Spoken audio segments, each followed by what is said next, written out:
Thank you so much. Good evening to everyone who is connected right now through Facebook Live, YouTube. Welcome to COHA, the Council on Hemispheric Affairs. It's a real pleasure to have this event. It's our first webinar here directly from Washington, D.C., also with some of our members, researchers, and academics also from New York, from the West Coast of the United States, and also from Mexico. It's a real pleasure to have today our guest of honor. Is someone who's been involved, I would say, at the hotspot of the news in the last months, in the last years as well, in terms of the country. We are talking about the Bolivarian Republic of Venezuela and the Minister of Foreign Affairs, Jorge Arreaza. We are going to have a couple of introductions. We're going to talk a little bit about the context of this webinar. We are facing very, very challenging times for the continent right now because of the coronavirus, because of the social and political struggle. So I want to give the mic first to my colleague and co-director of COHA, the Council on Hemispheric Affairs, Professor Fred Mills, who is going to introduce everything about COHA, why we are organizing this, and the position of COHA in the current context. Fred, you have the mic. Greetings, everyone. The Council on Hemispheric Affairs has been around since 1975. It was founded by its long-term director, Larry Burns, as a Washington-based independent research organization. And the aim of COHA was to promote the common interests of the hemisphere and encourage constructive U.S. policies towards Latin America. COHA's work has historically exposed the underside of Monroeism and the liberal apologetics that continues to justify it. For more than 4 decades, COHA has advocated for a change in U.S. policy from one of subversive interventionism to one that recognizes the sovereign equality of nations. Though we may seem far from that goal today, the legacy of Larry Burns, who passed away in 2018, implores us to never give up the fight. Part of this effort is to bring you critical dialogue. Today, COHA is honored to interview Foreign Minister of the Bolivarian Republic of Venezuela, Jorge Arreaza. Thank you so much, Fred. Thank you so much. Thank you. And I didn't introduce myself. My name is Patricio Zamorano. I'm co-director of the Council on Hemispheric Affairs, and I'm extremely happy to introduce also our speakers today, who is going to help us with this dialogue. We have first Alina Duarte. She's an outstanding journalist, reporter, former Telesur employee, and who has been extremely involved in some of the struggles of Latin America these last months. She's been covering intensively, for example, the social unrest in Chile and Ecuador. And we're extremely happy that she's now our senior research fellow of the Council on Hemispheric Affairs. We also have Danny Shaw, who is an academic from New York, a very, very prestigious academic here in the United States, also specialized in Latin American affairs with a very intense presence in media outlets throughout the continent and the world. We also have, and I want to introduce also the Minister Jorge Arreaza. He has a degree in international study from the Central University of Venezuela, and he got the scholarship by the Gran Mariscal de Ayacucho. He has also worked as a journalist, so he's one of our peers as well, and he was appointed Vice President of Venezuela between 2013 and 2016. Before that, he was also the Minister of Science and Technology from 2011 to 2013. Now he is in a very important position. He's the Minister of Foreign Affairs of the Bolivarian Republic of Venezuela. So thank you so much, Minister, for being with us tonight. Thank you, Patricio. We are really honored to be part of your think tank, of your group giving ideas and trying to make things better between the peoples of North America, Latin America, the Americas. And in fact, we are in the middle of struggles, at least for the last 20 years, but we are happy to be prevailing with our people, with our democracy, and with our sovereignty. And the first question, Jorge, we want to ask you how you see the position of Venezuela right now in the current struggle. We know that Venezuela is trying to build an alternative to the U.S. political framework. The Bolivarian revolution has to be has to do with independence, has to do with a new way of finding new avenues for understanding among peoples. You are trying to integrate the continent in a different way. So basically it's based on independence. And we now have this situation of the coronavirus, and which is a huge challenge. And at the same time, Venezuela is facing sanctions right now in the middle of this sanitary crisis, healthcare crisis. So how you locate, how you position Venezuela in the current struggle in terms of the need of generating this multipolar world, right? Yes, thank you. Well, I believe that Venezuela is in the epicenter of the events in this part of the world. And essentially because, as you said, we're trying to build our own way, our own path, our own democracy. And of course, we have also tried to consolidate our independence.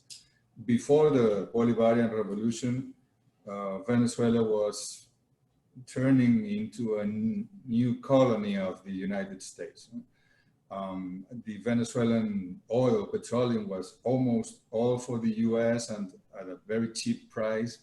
And we didn't develop the other sectors of the economy. We were meant to produce crude oil and only crude oil. And we didn't integrate with our neighbors, with the countries of Latin America and the Caribbean. And with Comandante Chavez, with the revolution, we have built our own model. It's a flexible model. It's still being built. The construction is in a medium and long term, but we have recovered our independence. We have recovered our sovereignty. We are the owners of the natural resources of Venezuela. We have the largest oil reserves in the world. And of course, the fact that we have all these natural resources, that we have a revolution, that we have our own path, our own vision of what we want to build, that we don't want to depend on the United States. This has put Venezuela in the center of the attacks. We, in fact, are under sanctions at least since 2014. And I can say that today, for us, sanctions are much worse than the coronavirus, much worse. The effects of sanctions in the last 5 years have been, I wouldn't say devastating, because we have managed to control the situation, but many people have died. Many people have gotten ill or sick because of the shortages of food or of medicine or medical equipment.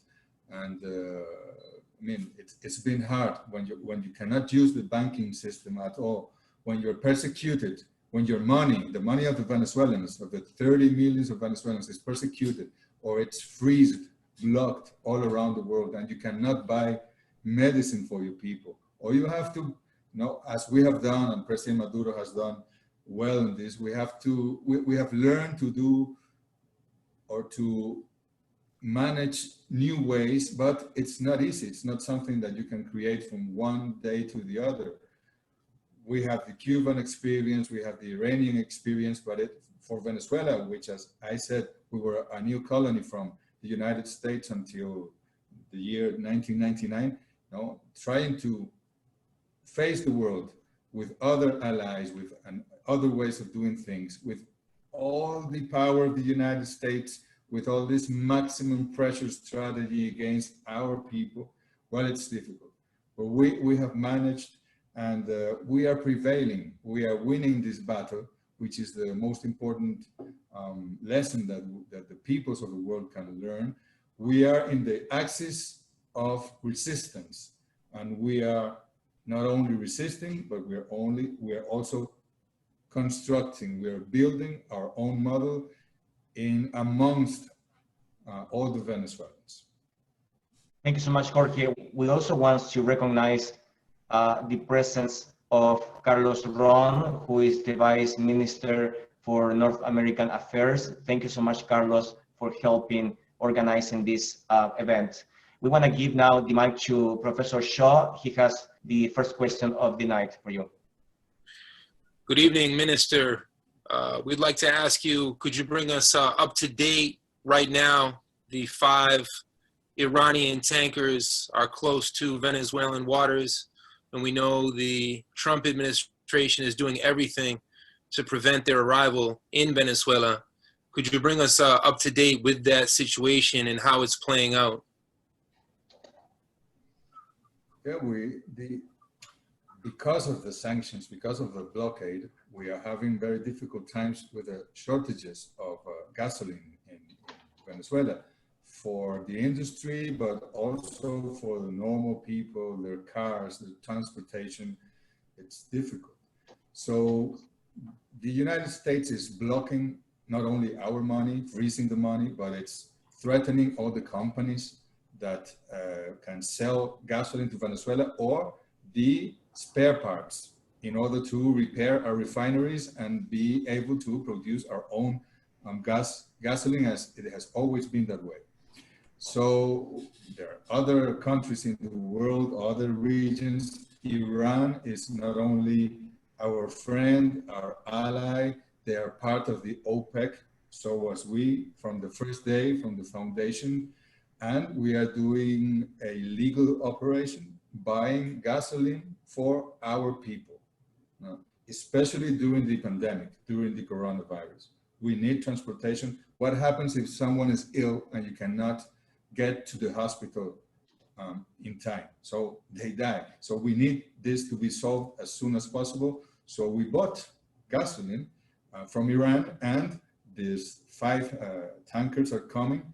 And as soon as they get to the Venezuelan territorial waters, the sea, our economic, zone, exclusive zone, they're going to be escorted by the Venezuelan army, the Armada de Venezuela, so that they're not coming all together. They're coming one by one. And when each of them arrives, it's going to be escorted to the port, port where you can then distribute the gasoline because we really need it. This is legal. There's no provision in any law, in any international law that can stop this from happening. So we expect that the United States respects Iran's sovereignty, respects Venezuelan sovereignty, and they will not get involved in this operation because it's our right to protect our people and to fill the needs of our people. Now, Alina Duarte has the mic. Please, Alina. Well, thanks once again, Minister and Carlos, for being with us tonight. Something that has come to my mind every time I read about these Iranian fuel tanks is the possibility of creating a new multilateralism without the US being the intermediary of this situation. Do you think that there is a possibility of strengthening new ways of international cooperation? We're sure. It's something that it's an urgent need, necessity of the peoples of the world. You know that Comandante Chavez always referred to Simón Bolívar when he said that we needed the the balance, the equilibrium of the universe. And he meant that there should be poles of power. One, of course, in Europe, one in North America, but one in Latin America, one in Africa, or in Asia, several, so that each of the poles balanced their power, their influences in the others. And President Chavez also said many times that we were trying to build a multicentric world. And that is the aim also of the revolution, to help this to happen. Why do we have allies and friends such as Russia, China, or Iran? Because Comandante Chavez knew this from the beginning, and his first official trips were to China, to Russia, and to Iran, and to the other countries of the OPEC region, to convey the summit of presidents or heads of government of the OPEC in 2000. So we got we diversified our international relations. That we didn't depend on the United States for the first time in our history, because Comandante Chavez had a vision of the necessity, not only for the Venezuelan people, but for all the world, to have several centers and to balance each other and to stop each other. And of course, with the international law, with the Charter of the United Nations, of our main and common strategy in order to reach human development for all. And in fact, last year, when all the coup was happening, the political coup, no, with Juan Guaido and all the regime change, fake government strategy, in the United Nations, we created a group which is called the Group of States in Defense of the Charter of the United Nations. And it's one of the few groups, it's still an informal group, but it might develop into a formal group within the United Nations framework. And it's one of the few groups where you find Russia, China together, Iran, Venezuela, Cuba, Nicaragua, many countries of Africa, many countries of Asia. So I believe that this is the time to defend multilateralism.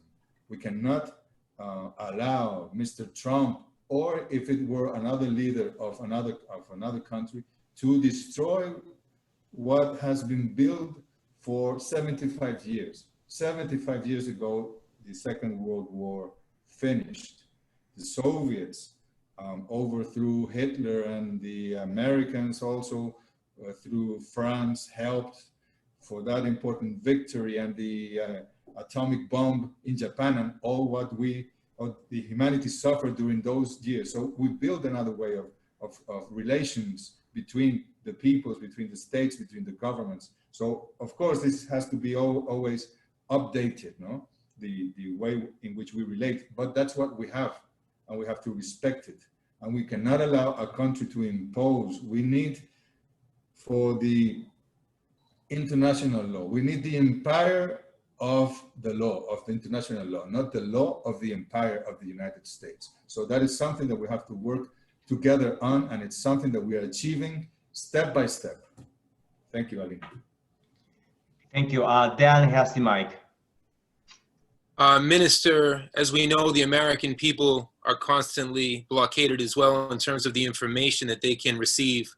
And mostly they just hear the same messaging from CNN and Fox News. What message would you like to share with the American people?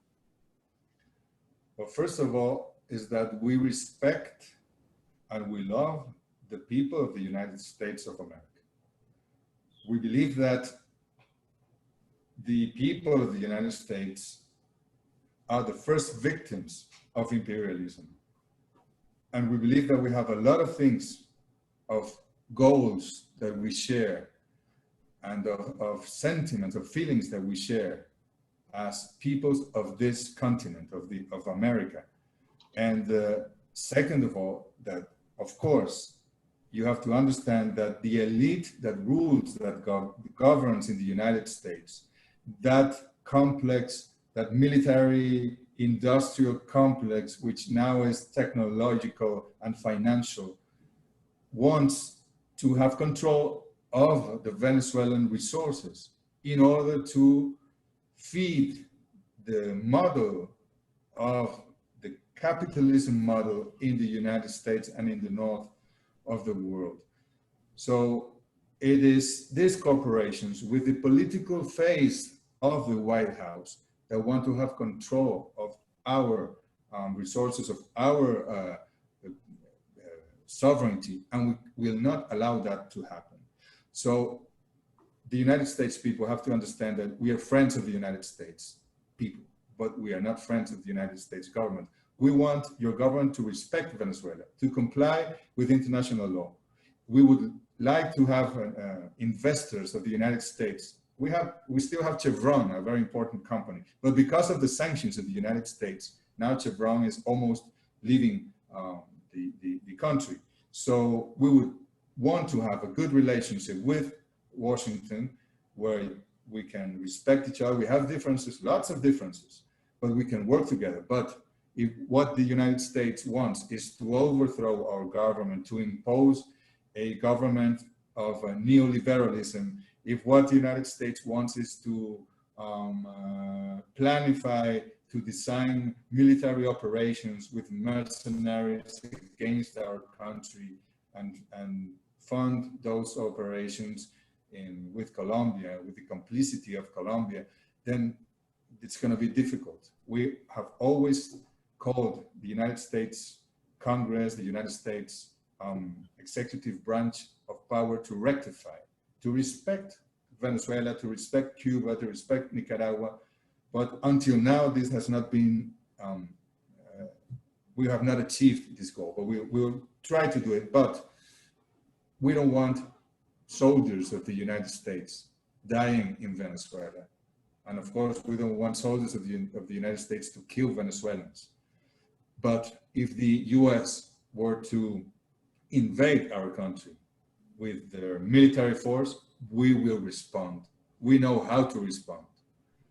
And in spite of the differences, of the imbalance of our armies and armed systems, we know that, like the Vietnamese did, we would prevail, but it would be a catastrophe, both for your country and for our country. We don't want a war with the United States.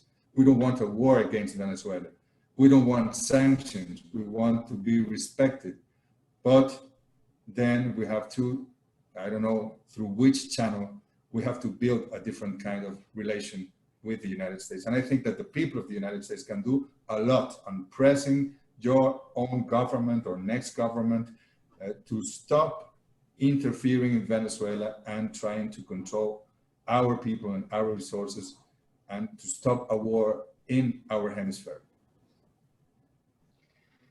Minister, we know that the sanctions imposed by the US government are illegal. We know that. We know that also are illegal the sanctions against Cuba for more than 50 years. The United Nations is actually voting against those sanctions, and who knows how long the sanctions against Venezuela are gonna last. So my question, you can explain to us, since you work very close to the United Nations, in which way the Secretary General of the United Nations or his office are helping to solve this unjust situation against the Venezuelan economy, the Venezuelan assets in the United States, and all these policies that are basically illegal. In which way United Nations is helping you, is helping the Venezuelan cause or not? Yes, thank you. I must say that I believe that there are enough tools in the multilateral system, in the legal provisions, in the spirit of the United Nations, as to stop the United States from imposing sanctions or from imposing wars to other countries and other peoples. But I must also say that there is not enough courage from the United Nations instances, in order to really face the United States and tell the United States that they cannot do whatever they want to do, that they have to respect. If they signed the Charter of the United Nations, which was signed in San Francisco, California, if the headquarters of the United Nations, the main headquarters, are in New York, then you have to comply with international law. But I must say that, of course, we always keep the Secretary General Antonio Guterres updated with the information. I know that he tries, that he sends messages, that he has said something to Pompeo, that he says something to Elliot Abrams, but it's not that. We're not looking for mediation here. We're not, with the United Nations has to stop this from happening. No member of the United Nations can be allowed to do what the United States is doing. So we believe that in the United Nations General Assembly, as it has been proved with the Cuban vote year over year, I mean, they're the majority, the large majority of the governments and of the peoples, even larger, but at least of the governments of the world oppose the unilateralism from the United States. The Security Council, because of the rules of the Security Council, it's impossible. I mean, yesterday last week there was a discussion, a debate about Venezuela, and the Russians presented a draft, the resolution draft, that was, everything there was enshrined in the provisions of the Charter of the United Nations. But the Americans, the Europeans, said they would not approve it. They vetoed the resolution. So it's impossible to use that council.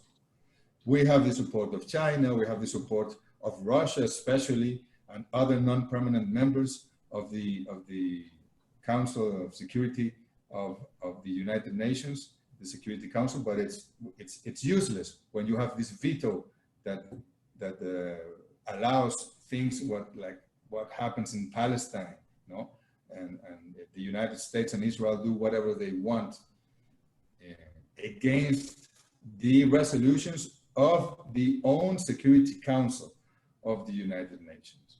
So we believe that, of course, it depends, because we must say here that many governments do not really speak for the peoples. They speak for the corporations. They speak for the elites, for the oligarchies of many countries. Others, they more or less, they have different compositions, and some in the government speak for the people, and some in the government speak for the private companies' interests. And in other cases, like Venezuela, Cuba, Iran, and others, we speak for our people. There's no lobby in the world that can make President Maduro change a decision. And there's no company in the world that can tell me what to say or what to do, or company in the world that can tell our lawmakers from the revolution which law they should draft or propose. So I think that we have enough tools in the international system in order to stop the US elite of imposing on being an empire, but there's not enough courage, there's not enough independence of many governments in order to achieve this important goal. Alina, please, you have the mic. Thank you. I would like to keep asking about this multilateralism, because I don't know if people who are watching us now are aware about the role of Venezuela for the last 20 years at least. So after these 20 years, we've seen how Venezuela helped to consolidate organizations like ALBA, CELAC, or even media outlets like Telesur. Also, after seeing these coups in the region, or coup attempts like in Venezuela several times, I would like to ask you first, what would be for you the greatest contribution of Venezuela for the region? And second, what is the key of the success of Venezuela, the Venezuelan government that has prevented coup in the country? Well, I think that the key has been being part of the people, of the humble. When President Maduro is a bus driver, he was a trade unionist, and he still is in some way. And we all come even from low class families or middle class families. None of us is rich. If someone is rich, he has rectified and he joined the revolution after it had already begun. And we are in touch, we are in contact with, we know what our people feels, we know their needs. And when the people suffer, we suffer with the people. And we want to consolidate our independence and our sovereignty in order for the future of those in the barrios, in the new houses of the social policies that we have, Gran Misión Vivienda, more than 3.5 million houses delivered to the people.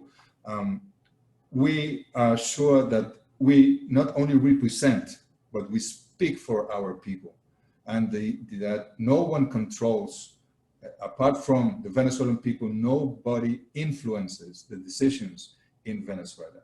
So that is important. That's the key, being with the people. We are part of the people. And the key, that's the key. And the contribution, I believe, is having proved that it is possible, that we can resist, that we can be this new word in the United Nations, which is now in vogue, resilient. Well, the Venezuelan people is very resilient.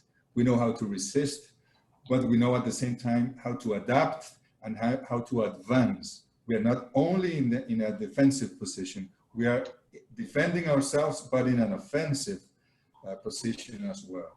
And this is important for the peoples of Latin America and the Caribbean, and for the peoples of the South. I mean, it's been 20 years of aggressions. There was a coup d'etat in 2002. There was an imposed referendum in 2004. There was this opposition doing violent politics in the streets for 3-4 times already in the last 15 years. There's been money running from the United States, from the USAID, from the NED and others, for the Venezuelan right opposition to not only to try to overthrow the government, but even to try to kill the president and to kill all of us in the government. So I believe that this resistance of Venezuela, I feel respected in the world when I travel to the United Nations or to other countries, because of the capacity of resistance that we have showed, that we have proved that we are able to. So it's that, I think it's the main contribution, and we can build a model where the people rules, where the people are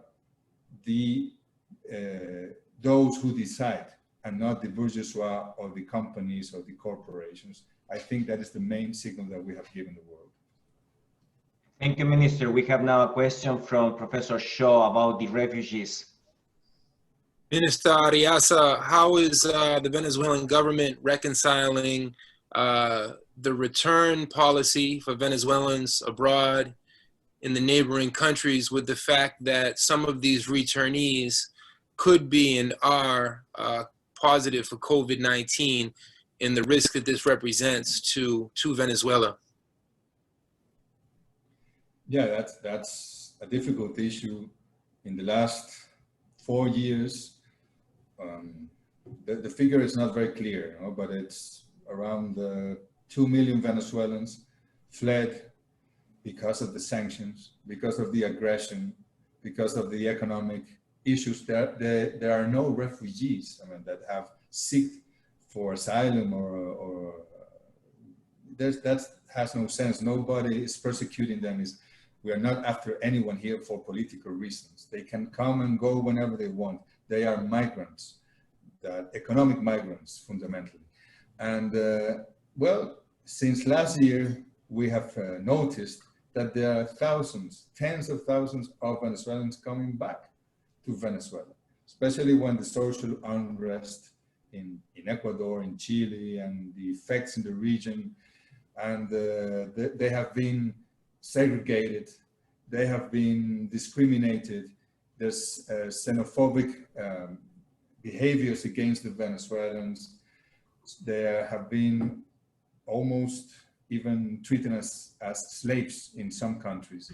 So many, they're coming back. And now that we have controlled the pandemic until now, and I believe that we will have control of the pandemic, the only important focus of cases are coming from Colombia, from Brazil, from Ecuador, from Peru.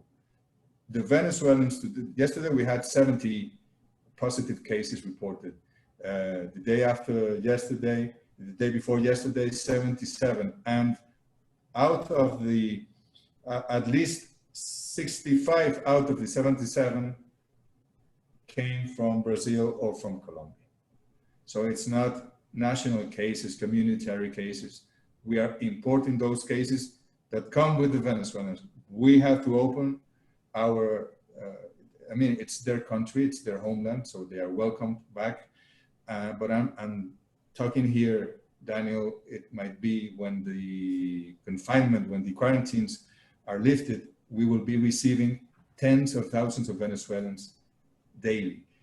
At the moment, we are receiving thousands, and we have a system with the armed forces, with the health ministry, and they are kept in good places, in how do you say, shelters, specially designed for the to not to allow the COVID transmission in the borders, whether in Táchira, in Bolívar, in Santa Elena, Guairén, in Apure, and there's a special medical treatment for them.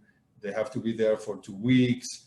Of course, the tests are there for them to be tested when it's needed, and then when they come to the cities where they are originally from, Caracas, Maracay, Valencia, there's also medical supervision there. But it's the only important focus that we have comes from these countries, because, I mean, there was a flight that there's a program, the Venezuelan program called Vuelta a la Patria. This was an idea from President Maduro.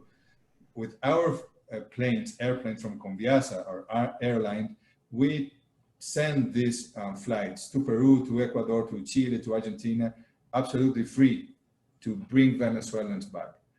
And there was a flight last week, and from out of 215 Venezuelans, almost 100 were positive when they were tested, when they were back in Venezuela, in Peru. And this was, ¿cómo se dice una muestra aleatoria? It was a random sample. A random sample. These were people who were in shelters in Peru, people who were in other cities in Peru, people who were sleeping in houses of friends.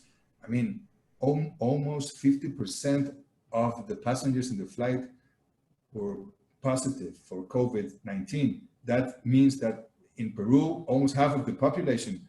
In Ecuador, we saw what happened in Guayaquil. In Venezuela, we have 700 and something cases. That's all that we have. 10 people have died. Compare these figures to the figures in the United States. I mean, we have controlled. And the only focus, the only entrance of COVID that we have in the moment comes from Colombia and Brazil.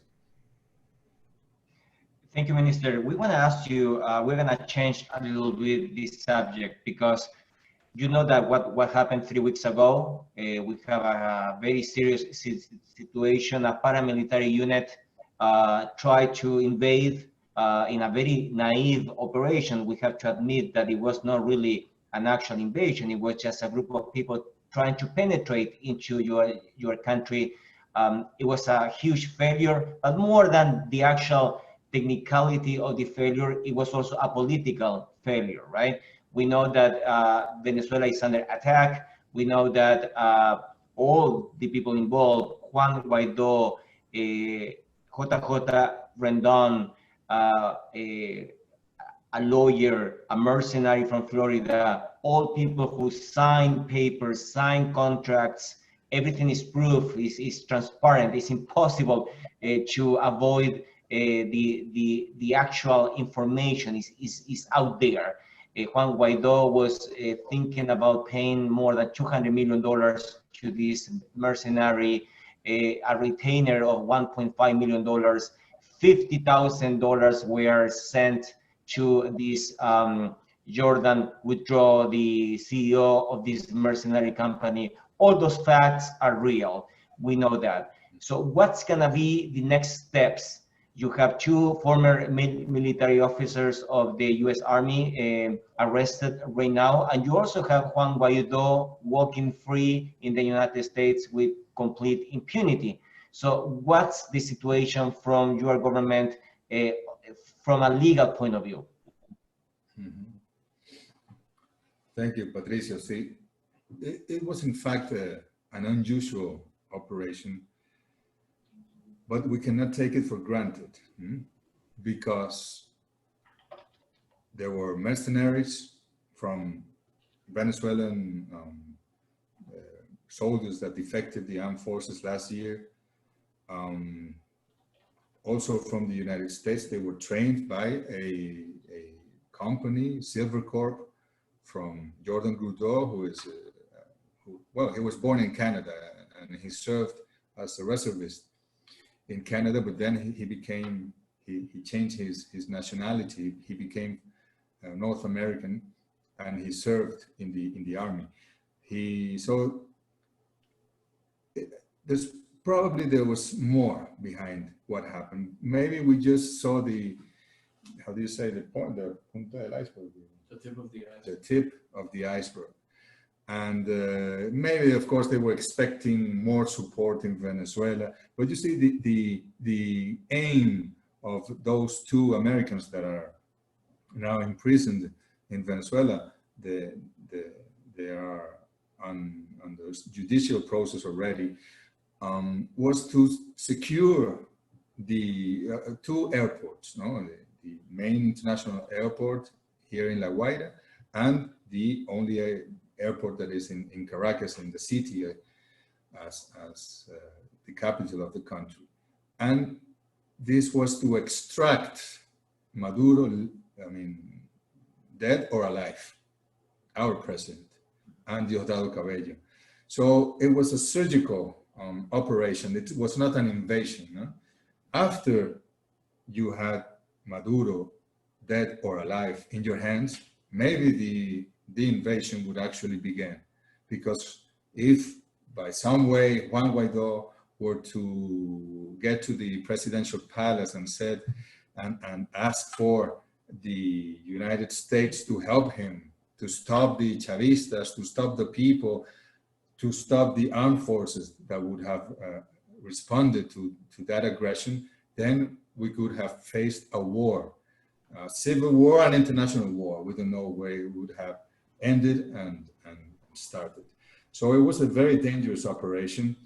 And the most dangerous thing is that, in fact, Juan Guaido, who is supposed to be the leader of the opposition in Venezuela, who claims to be the president of Venezuela, recognized by Trump and his allies in Europe and other very long, faraway countries that we have no relations with, they are in fact involved in such a way that they were compromising the oil of Venezuela and the Venezuelan territory that would be given to these people, to the United States. The oil companies, of course, all the companies of the United States would have come to take the Venezuelan oil. But the drug traffickers, the narcos involved in Colombia, where they were trained, these soldiers were trained, and these mercenaries of the United States trained the soldiers in Colombia. It was all involved. This is like a network, like a net of relations, of very perverse relations of the United States, the military, the defectors, the drug dealers. So, and of course, what the General Attorney of the United States did, which was the date, the 21 of May, I think, of March, the indictment, 26, against President Maduro, against Diosdado, against the Minister of Defense, General Padrino Lopez and others, what they did was, this was giving the green light to the mercenaries or to whomever in this world to come to Venezuela, kill the president, and ask for the 15 million that the reward for our president's head has been offered by the US judicial system. So it's a very dangerous situation. But of course, as I said before, we know how to respond. We had infiltrated this operation. The people in the Colombian army gave us information also about what was happening. So we knew that this operation was happening. We didn't know the date. We didn't know the exact places where they would try to penetrate our country, but we were in alert and we had the capacity to stop it. So Venezuelan people, and we were successful, and we regret that 8 people were killed. No, some of these soldiers were killed, you know, when crossfire at the first day. But we have managed to control the situation. But more things like this one can happen because there is a reward. There is the most important, powerful country in the world is supporting these kind of operations. So we will always be in alert, and we will try to defend our people by all means. Minister, before the question of Alina, I would just want to ask you a follow-up question, because it's very interesting what you just said, that we know that in terms of intelligence, you knew something about that that was coming, but you just said that you had certain information from the Colombian intelligence organizations, or maybe police, or any Colombian entity. So is that so? Why then they didn't arrest this group? They arrested Alcalá just before for drug trafficking. So we analysts from the United States, we are wondering why Colombian authorities didn't arrest them. That's a good question. I mean, Alcalá was not arrested. He was extracted by the DEA. He didn't go to a tribunal or to the Fiscalía, to the attorney. He was not imprisoned in Colombia. He was not detained in Colombia. Although he made a phone call from his house in Barranquilla, Colombia, to a national radio in Colombia, and he said that the weapons were his, and that he was planning an operation, and that there were camps, training camps in that region of Colombia, and that he was the head of this operation. So 48 hours have passed and nothing happened to him. Then he was taken by the intelligence of Colombia to the airport, and he even hugged the people of the intelligence of Colombia, saying goodbye, and he was well received in that VIP plane that took him back to the United States. Colombia is completely involved. I mean, the United States tells Colombia what to do to attack Venezuela, and they are doing it. These people were trained in Colombia, and the operation, the logistics of the camps, of the training camps, was financed by the narcos, the drug dealers in this part of Colombia. And this has been proved. And even the Americans, Luke Damon, and the other one is Iron Berry, they have said, they have given us enough information as to be absolutely sure that this happened in Colombia. When you listen to the Minister of Defense of Colombia, he says that no, that's a fantasy of the dictatorship of Maduro. He's a criminal and he's making these things up on Diosdado Cabello, and that is absolutely not true. So I don't know how they can explain it. You should ask that question to the ministry, to the Minister of Foreign Affairs of Colombia. I don't even remember her name because she hasn't said anything in the last months about Venezuela and about nothing. And to the Minister of Defense of Colombia, they said they had nothing to do with the operation, but everything happened in Colombia. And Cliver Alcalá revealed the operation weeks before the attacks actually happened, and they did nothing to stop it. So it's not an easy situation, when it comes to Venezuela and our neighbors. But we are, I mean, giving the world all the proofs that this happened, and no one can deny it, as you said, Patricio. Sure. Yeah, we are very, very surprised here about this huge scandal. Really, we have Alina Duarte who has to make a question. Who wants to make a question? When we talk about this operation, Guerrilla operation, we talk about, we saw the importance of having militias.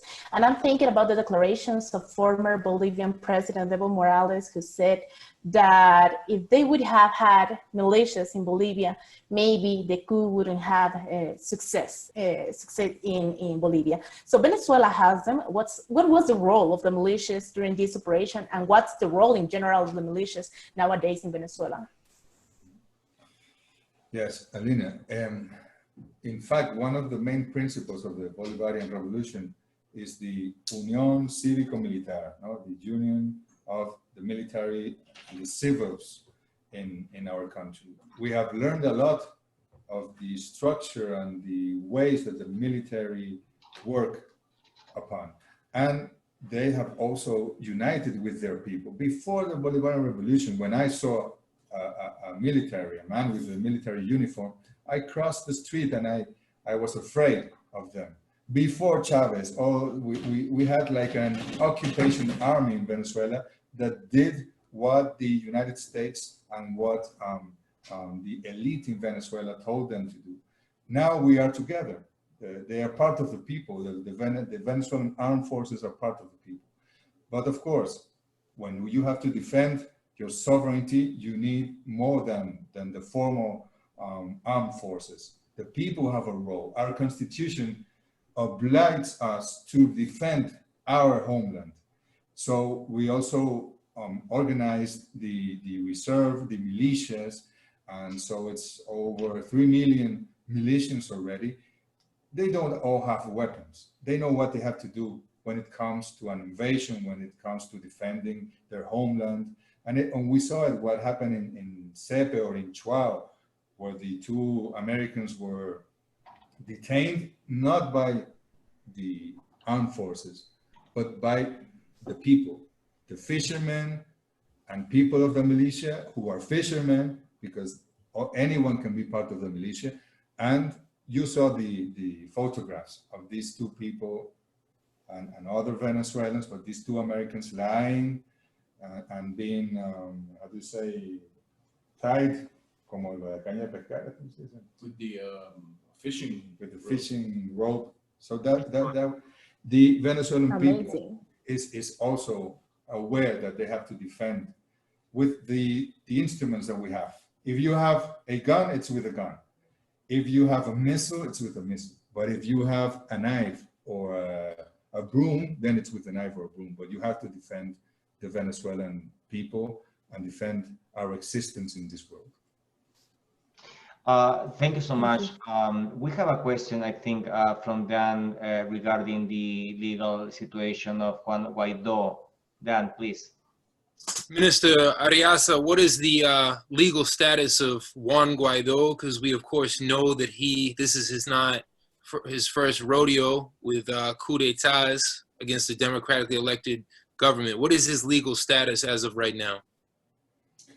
Well, he has broken all the laws in Venezuela. He's in breach of all the constitution. And of course, he's a member of the National Assembly. He has some immunity because of that. And many people in Venezuela, and around the world, wonder why he hasn't been detained and is under a judicial process. I mean, that's something that the general attorney and the judiciary power in Venezuela must answer.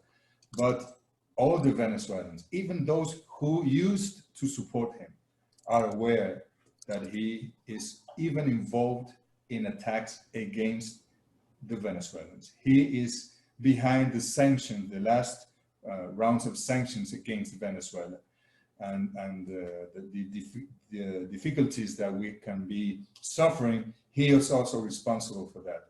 So at some point, we know that the justice has to come, and that he has to respond to the Venezuelan people and to the judiciary power, because these things cannot be allowed. But from the executive branch, I cannot be held accountable for his case, and neither President Maduro. So we hope that justice happens and that the judiciary does what they have to do.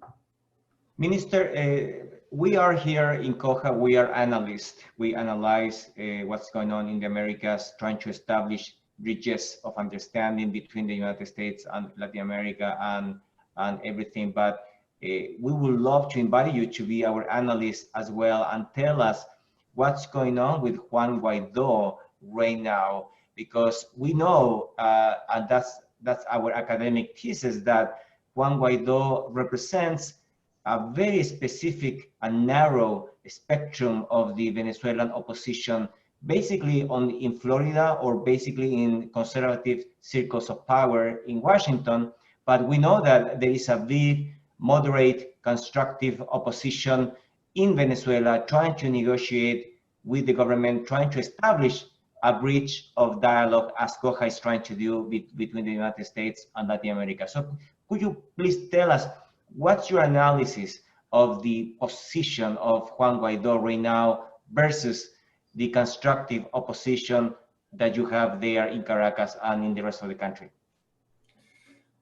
Yes, well, in fact, there are differences among the different parties in the opposition.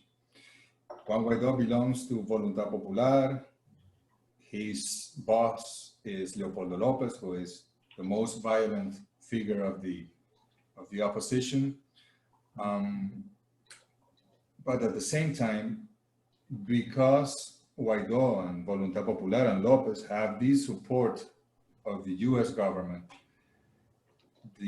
most of the opposition respects this instruction given by the United States, and they still support Guaido. Most of them do not agree with what he has done, asking for sanctions, with the money that they have freezed or even stolen from Venezuela. They don't agree with the mercenary operations, with the contract that he signed to attack their own country. But when they ask the Americans, they say, you have to support Guaido. He's the only one we will support. So there's a fake unity around this Juan Guaido. And I believe that this unity is built among the little groups that control the parties. But in the basis of these parties, the people that support or that are members of these parties, they don't agree with the people that are taking decisions. So I believe that at some point, that unity, because it's a fake unity, is going to fall apart, and we will see a new opposition's birth in Venezuela. We need a new opposition. We don't want to be a system of one party. We love to not only to have debates, we love to go to elections, we love to win, and we are also used to losing elections, and we want an opposition. We want, to have an adversary that we can respect, that at least we share that we want to protect the people and that we want to be independent.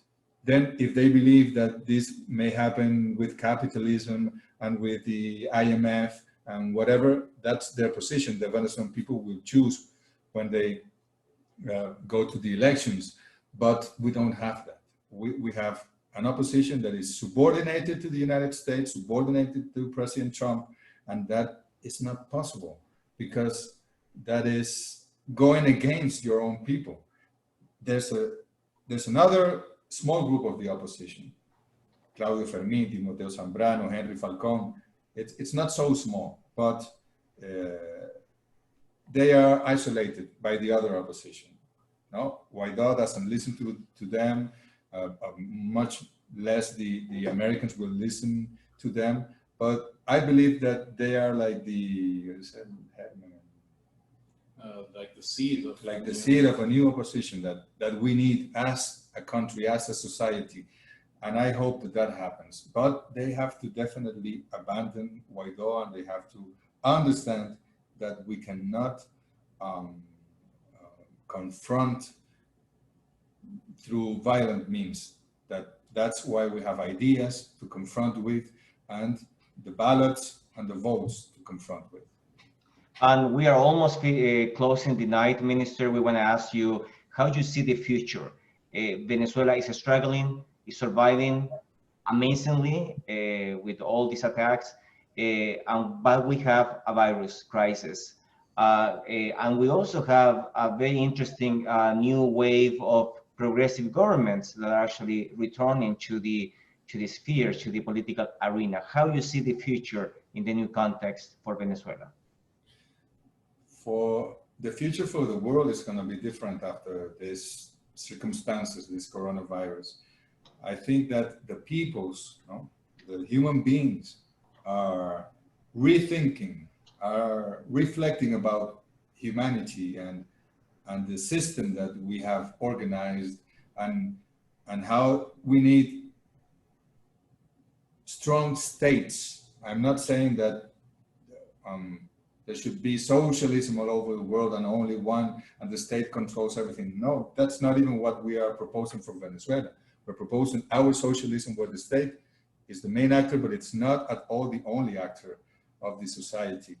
And but I'm sure that something new is coming, that a system that guarantees equality is coming, and that healthcare systems, systems to protect the housing and the social rights of the people have to be designed and put in place, because humanity is not viable through this capitalism and neoliberalism. So that's good news for the world.